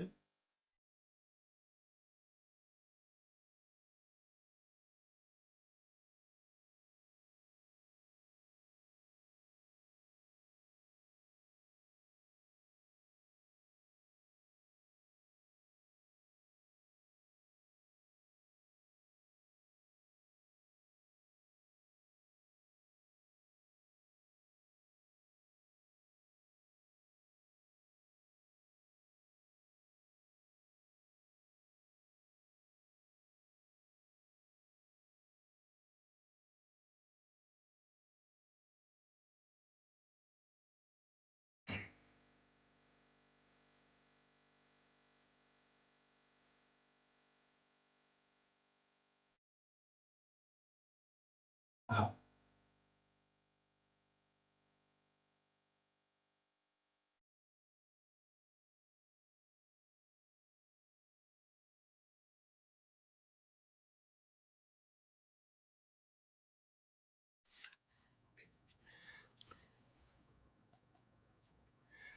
Pretty cool. mean, Pretty cool. They're getting a ballpark, brother. I suppose, I mean, I don't really care about it. I would have rather them had an expansion team, rather than just something else. All right. Rather than just I don't like it when teams move like that. All right. You know. I know. That's pretty crazy how like Vegas is, got what, three of the big four, possibly to be NBA is, the rumors the last few years, coming there. They got the venues for it. Years ago, there was no sports there. That's pretty crazy. The location where the Tropicana was, I see they didn't tear down Oil, aka Hooters, but it's in a pretty good location because you got the Raider Stadium right on the other side of Mandalay Bay. I know that's some of your stomping grounds. Didn't you work right around there? Never, No. never really had any work right there. I mean, I was all over the strip when I was young. My late teens, early 20s. But Awesome, awesome. Let's put up the next image. I think it's just something I put up for the A Stadium. I think it's things I said about when it's opening, how many seats it's going to be. Um, yeah. The new Las Vegas A Stadium is scheduled to open in 2028. Yep, $2 billion, 33,000 seat domed ballpark. Currently under construction. Features. There is some features on here. It has a massive glass outfield wall. That's going to be interesting. But yeah, get to see the. Maybe we can make a road trip and go see the Diamondbacks up there sometime. But you're right. I would rather have it be an expansion that feels more wholesome. Uh, you know, um, I just like you said. But yeah, it would feel more organic. Same thing with the Raiders even being there. It's cool, but I don't know. all right. I think It's like, that's why I love the Golden Knights so much. That's what really got me into hockey. You know, expansion team, correct? yeah. Yeah. Do you know the owner of the Knights? Do you know his? No, No, not off the top of my head. on No. the top of your head. Yeah, the A's are still playing in Sacramento, which is crazy. They're playing at like a minor league ballpark, but yeah, that owner does not spend, and it's going to be interesting to see when they do go there if he's going to start spending. Their young nucleus is actually really good, and I'm in the baseball, so exciting times getting our team out west here. But yeah, just wanted to bring that up, show a little baseball. We got baseball starting soon with pitchers and catchers reporting. What do we got next for the people, Snoop? Looks like you had some DraftKings video. Is that? Yeah. DraftKings puts out videos throughout the week of some massive parlay hits, and they actually interview the people that have them. So let's show this one for the people. You got it. Here we go. He spread 250 across 4 parlays, and it paid 116,400 during the NFC Championship game. Damn.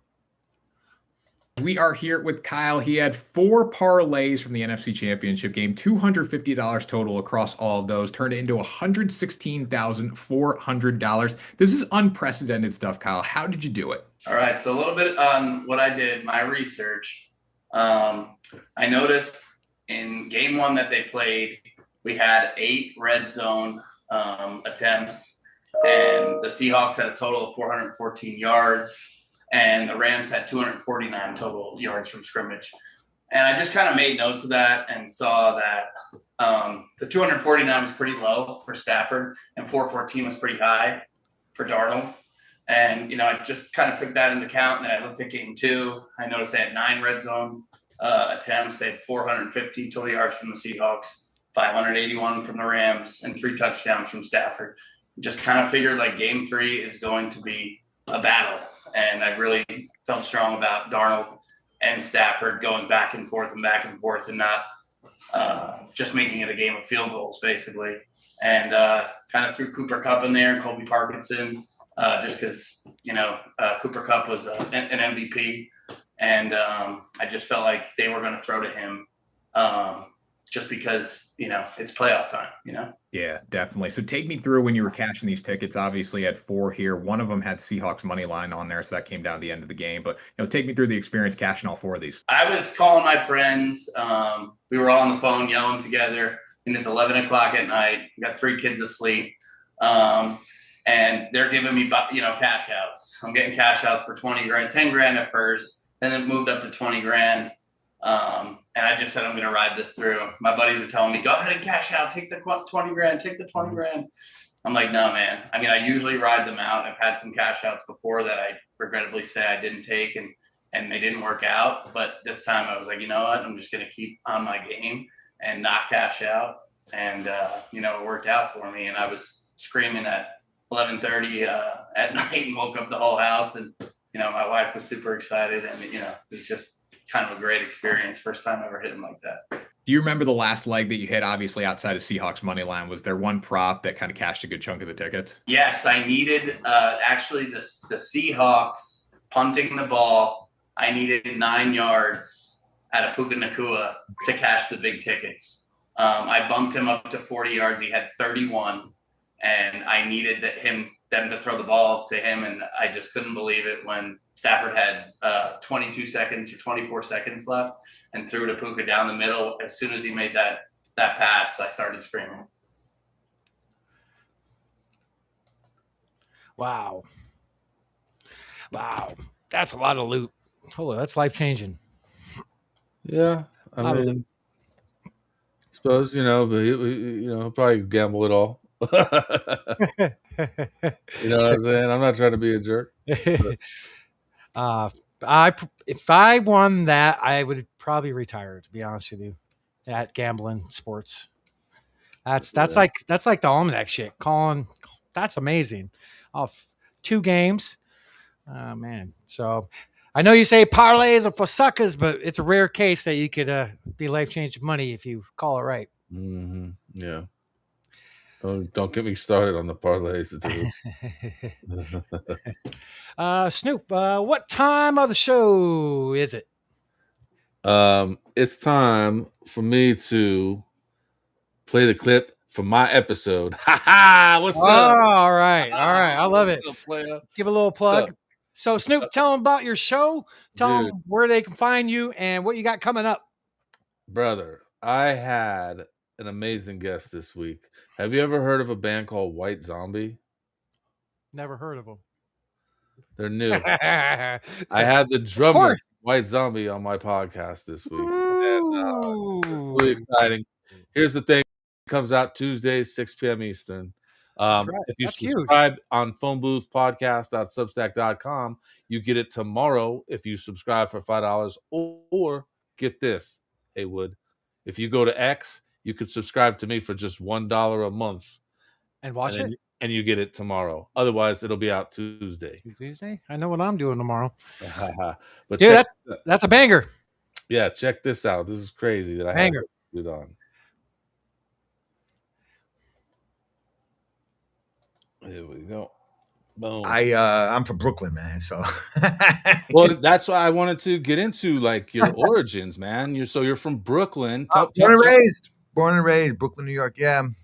Tell me about young Ivan, dude. Like, how'd you grow up? Poor, middle class, rich? I was middle class, lower middle class, I would say.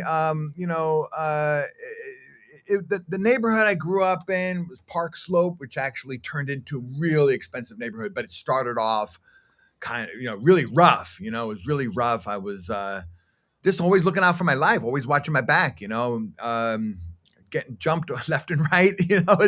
I was outnumbered all the time with all the gangs around there, and going to school was like I was terrified. I was terrified every day, 3:00. White boy Ivan's going to get his ass kicked.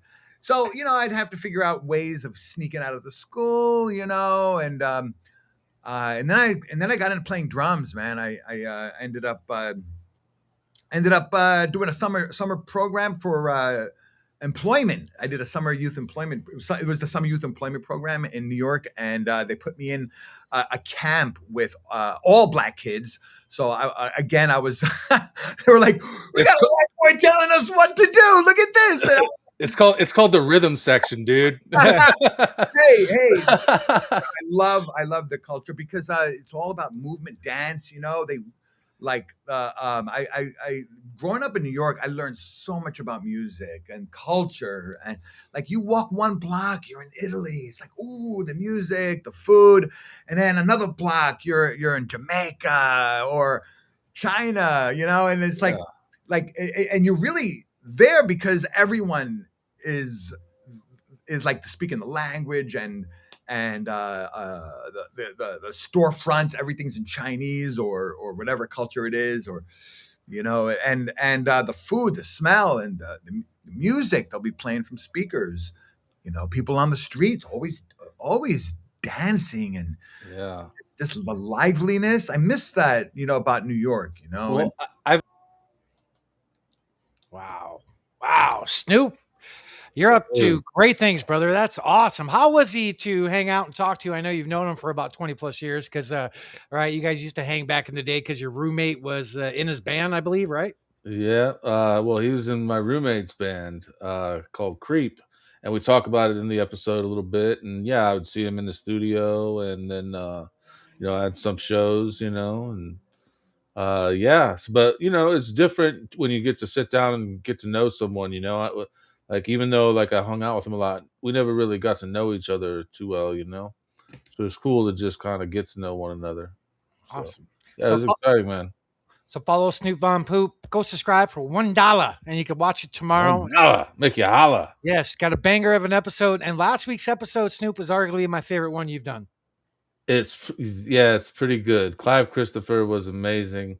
This is like I love talking to people like that. They just, it's impressive their knowledge, and it'll blow your mind. The work he puts out so many films. How's he find the time to do this? My gosh, like what he put out 6 in December? He said. Something like I don't that. know. I know he's put out 22. I forget what number. I think he said 22 in 2 years, but we were trying to think of a total. I think he said 30 something. I can't remember exactly. And for all you people at home that don't know who Clive Christopher is, he's slowly becoming on the Mount Rushmore of the UFO people in the industry, especially the last few years with all his work. He working hand in hand with George Knapp. Like, yeah, he's got stuff on Netflix. He's got stuff on Amazon Prime. Yeah, it's amazing. I got a video here from Joe Holka. Do you want to play that? yeah. But what time is it? Let's try it again. Show me the money! All right. It's that time of the show where I put out some bets. Now, we got no football tomorrow, but I do got some pre-reads for next week. Most of my betting for the big game is going to come throughout the week, so it's mostly wait and see. But if you've been riding Haywood's bets, NBA's been treating you very well. And I'm trying to put together a touchdown parlay because I've done very well with them in the past. And one of the guys I look up to in the industry is Joe Holka. And his video that we're going to show is exactly the players I'm thinking about parlaying for a touchdown parlay. So if we could show it, that'd be awesome. Shout out to Joe Holka. Got a lot of love for him. Go follow him. He's a great freaking follow. Great bets. And you'll see right here. $1,000 is the bare minimum we should be making predicting touchdowns in the Super Bowl. Last week we did exactly that, so we're running it back early on Underdog. Lock in today and they'll give you $75 to play with when you join using code NFLHOLKA. Leg 1, Kenneth Walker. Since Zach Charbonnet tore his ACL, Walker has 256 total yards and 4 touchdowns on 45 touches, which is completely insane, so trust the volume. Leg 2, Hunter Henry. His 34% red zone target share is higher than any other tight end, but also the Seahawks are so strong against wide receivers, they funnel targets and production to tight ends. Leg 3, Jackson Smith-Njigba to not score a touchdown. The Broncos wide receiver 1, Cortland Sutton, scored last week, but Christian Gonzalez wasn't shadowing him. The Pats won't make that mistake again. Gonzalez has allowed just 1 touchdown in coverage all season. Final leg, he out-touched Travion Henderson 25-3 in the AFC Championship. Ramondre Stevenson. $1,000 is the bare minimum we should be making predicting touchdowns in the. So in a nutshell, those are 4 guys that I'm trying to pick on, but I haven't officially placed a bet. If you want to pull up the first picture after that, give you an idea of what kind of odds this pays out if you do these exact 4 players. Let's go ahead and pull that up. That'd be great, Snoop. This one? Yeah. So odds are 25.54. So you get 2,500 times your money. So it's kind of crazy. But I'm thinking about round robining these. So round robin covers your butt. If one of them doesn't hit, I might do a 2 or 3 leg round robin. Haven't officially placed, but giving you an idea of what I'm thinking at home. I'm mostly thinking Walker and Stevenson. Now, Najigma's been hot, but Christian, excuse me, Christian is their best corner in New England. He's only given out 1 touchdown in coverage all year, so I'm a little hesitant on it. But word out of Boston radio this week is that Christian is going to be covering the second receiver, and they're going to double JSN with bracket coverage with Jones and Davis. So one other report coming out of Boston is in the red zone. Christian Gonzalez might be guarding him, and he's excellent in the red zone with only giving up 1. So have not placed officially, but giving you an idea. If you have a free bet or a no sweat, why not? I actually like these a lot. Hunter Henry, he's been kind of cold lately, but Seattle's corners are really good as well. So pull up the next picture, Snoop. That'd be great. So the main 2 I'm focusing on, I'm waiting on profit boost. Anything to boost. Is it this one? Let's go to the 2 leg. It should be Walker and Stevenson.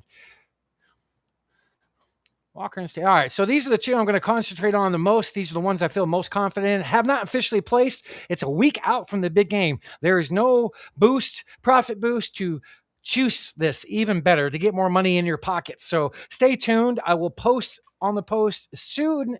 Or excuse me, I will post on the show as soon as I get a boost from any of my books. So those are the 2 guys I'm looking out for touchdowns. Next one, Snoop, should be the last one that you were posting up there. If you want to go to that 3 leg, it should be a UFC one. There we go. So I have never placed a UFC bet on the show. This is for tonight. It was a free 24-hour bet at FanDuel. FanDuel was giving out free bets. And I do have something in the works behind the scenes with a good buddy of mine who is a little bit of a UFC insider. He's got family that actually fights in the soon to be in the UFC. So I'm working on that behind the scenes. Snoop, you're going to know the guy once I get the news broken. But this 3 leg did not hit tonight. 2 out of 3 did not. My guy that's giving me these bets, I've won the last 2 pay-per-views on. So tonight was not a smack. So let's go to the next one, Snoop. All right, so we're going to be riding Joe Ceraulo on 20.5. I could not find a bet MGM. I have a $50 play on this to win 45. It's at minus 110.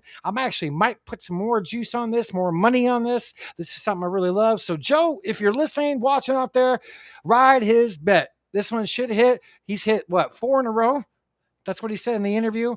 Charbonnet's injured, and Walker's been balling. So that's what I got so far. We have no game tomorrow, so that's what we got brewing. Pay attention this week for more bets coming, especially next Saturday night. It's going to be our last Saturday night show of the year. Jonah's last show with us until football next year, and then we're going to be diving into the NBA with my man, Snoop Von Pooh. What? We're doing what? Yeah, right. Volleyball. I mean,